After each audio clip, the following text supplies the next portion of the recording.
Hi hello friends, ನಮಸ್ತೆ. Welcome to simple and tasty food YouTube channel.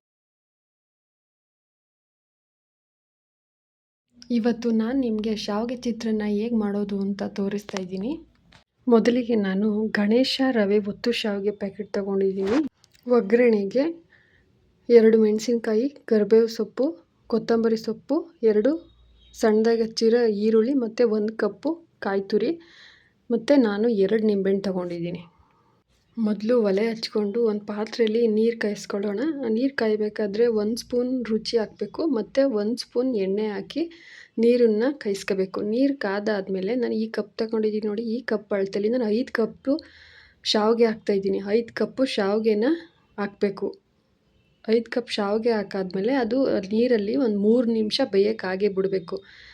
3 ನಿಮಿಷ ಆದಮೇಲೆ ಶಾವಿಗೆ ಬೆಂದಿರ್ತದೆ ನೋಡಿ, ಈ ಥರ ಬೆಂದಿದೆ ನೋಡಿ. ಈಗ ನೀರೆಲ್ಲ ಬಸ್ಕೊಂಬಿಡಿ.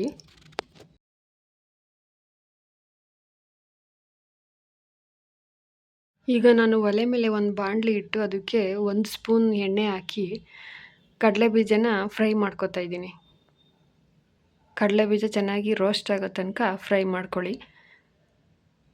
ನಾನಿಲ್ಲಿ ಯಾಕೆ ಕಡಲೆ ಬೀಜನ ಸಪ್ರೇಟು ರೋಸ್ಟ್ ಮಾಡ್ತಾಯಿದ್ದೀನಿ ಅಂತಂದರೆ, ಅದನ್ನು ಎಣ್ಣೆ ಒಳಗಡೆ ಮಾಮೂಲಿ ಈರುಳ್ಳಿ ಜೊತೆ ಎಲ್ಲ ಮಿಕ್ಸ್ ಮಾಡಿಬಿಟ್ರೆ ಅದು ರೋಸ್ಟ್ ಆಗಿದ್ರೂ ಶಾವಿಗೆ ಹಾಕ್ತಿದ್ದಂಗೆ ಮೆತ್ತಗೋಗುತ್ತೆ.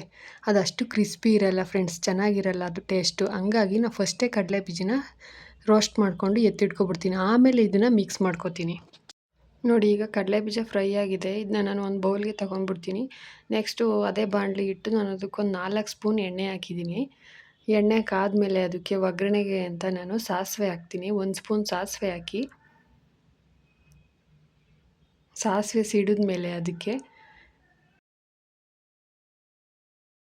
2 ಸ್ಪೂನ್ ಉದ್ದಿನಬೇಳೆ ಹಾಕ್ತಾಯಿದ್ದೀನಿ ನೋಡಿ. ಉದ್ದಿನಬೇಳೆ ಫ್ರೈ ಆದಮೇಲೆ ಅದಕ್ಕೆ 3 ಸ್ಪೂನ್ ಕಡಲೆಬೇಳೆ ಹಾಕ್ತಾಯಿದ್ದೀನಿ. ಅದನ್ನು ಫ್ರೈ ಮಾಡ್ಕೊಳ್ಳಿ ಚೆನ್ನಾಗಿ. ನಾನಿಲ್ಲಿ ಸ್ವಲ್ಪ ಜಾಸ್ತಿನೇ ಫ್ರೈ ಮಾಡ್ಕೊಂಡಿದ್ದೀನಿ. ಯಾಕೆ ಅಂದರೆ ನಮ್ಮ ಮನೇಲಿ ಸ್ವಲ್ಪ ಜಾಸ್ತಿ ರೋಸ್ಟ್ ಆಗಿದ್ದರೆ ಇಷ್ಟಪಡ್ತಾರೆ ಫ್ರೆಂಡ್ಸ್, ಅದಕ್ಕೆ. ನಿಮ್ಗೆ ಹೆಂಗೆ ಬೇಕೋ ಆ ಥರ ಫ್ರೈ ಮಾಡ್ಕೊಳ್ಳಿ ನೀವು.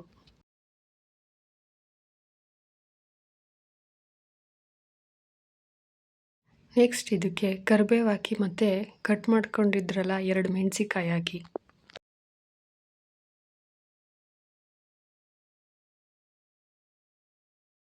ಆಮೇಲೆ 2 ಈರುಳ್ಳಿ ನಾನು ಸಣ್ಣದಾಗಿ ಹಚ್ಚಿಟ್ಕೊಂಡಿದ್ದೆ ನೋಡಿ, ಅದನ್ನು ಹಾಕ್ತಾಯಿದ್ದೀನಿ ನೋಡಿ. ಈರುಳ್ಳಿನ ಸ್ವಲ್ಪ ಕಲರ್ ಚೇಂಜ್ ಆಗೋ ತನಕ ಫ್ರೈ ಮಾಡ್ಕೊಳ್ಳಿ. ಅದಕ್ಕೆ ಸ್ವಲ್ಪ ರುಚಿ ಹಾಕಿ ಫ್ರೈ ಮಾಡ್ಕೊಳ್ಳಿ.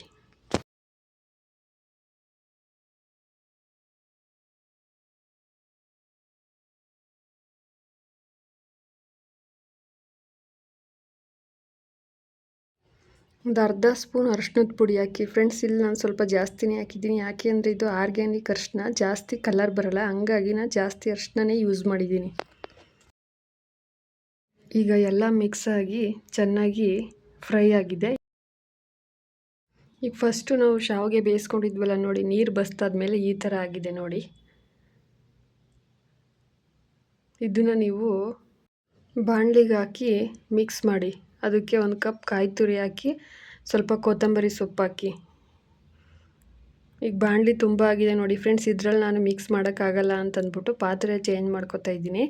ಅದರಲ್ಲಿ ಮಿಕ್ಸ್ ಮಾಡ್ತೀನಿ ನೋಡ್ಕೊಳ್ಳಿ. ಬಾಣಲಿಲಿ ಮಿಕ್ಸ್ ಮಾಡಿದರೆ ಅದು ಮಿಕ್ಸ್ ಮಾಡೋಕ್ಕೆ ಹೋಗುವಾಗ ಶಾವಿಗೆ ಎಲ್ಲ ಕಟ್ಟಾಗಿಬಿಡುತ್ತೆ ಅಂದ್ಬಿಟ್ಟು ಬೇರೆ ಪಾತ್ರೆಗೆ ಚೇಂಜ್ ಮಾಡಿಕೊಂಡು ನಾನು ಮಿಕ್ಸ್ ಮಾಡ್ತಾಯಿದ್ದೀನಿ ನೋಡಿ. ಎಲ್ಲ ಮಿಕ್ಸ್ ಆದಮೇಲೆ ನೋಡಿ, ನಾನು ನಿಂಬೆಹಣ್ಣು ಹಿಂಡ್ಕೊತಾ ಇದ್ದೀನಿ. 2 ನಿಂಬೆಹಣ್ಣನ್ನ ನಾನು ಇದಕ್ಕೆ ಹಿಂಡ್ತಾಯಿದ್ದೀನಿ.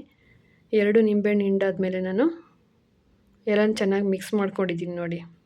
ನೆಕ್ಸ್ಟ್ ಅದ್ರ ಮೇಲೆ ನಾನು ಕಡಲೆ ಬೀಜನ ಹಾಕ್ತೀನಿ. ಯಾಕೆ ಅಂದರೆ ಅದು ಸಾಫ್ಟ್ ಆಗಲ್ಲ, ಹಂಗೆ ಕ್ರಿಸ್ಪಿಯಾಗಿರ್ತದೆ. ಹಂಗಾಗಿ ನಾನು ಅದ್ರ ಮೇಲ್ಗಡೆ ಕಡಲೆ ಬೀಜನ ಹಾಕಿ ಮತ್ತೊಂದು ಸರಿ ಮಿಕ್ಸ್ ಮಾಡ್ತಾಯಿದ್ದೀನಿ. ಈಗ ಎಲ್ಲ ಮಿಕ್ಸ್ ಆದಮೇಲೆ ಮತ್ತೆ ಒಲೆ ಮೇಲೆ ಇಟ್ಟು ಒಂದು 2 ನಿಮಿಷ ಬಿಸಿ ಮಾಡಿದ್ರೆ ಶಾವಿಗೆ ಚಿತ್ರಾನ್ನ ರೆಡಿಯಾಗಿದೆ ನೋಡಿ ಫ್ರೆಂಡ್ಸ್.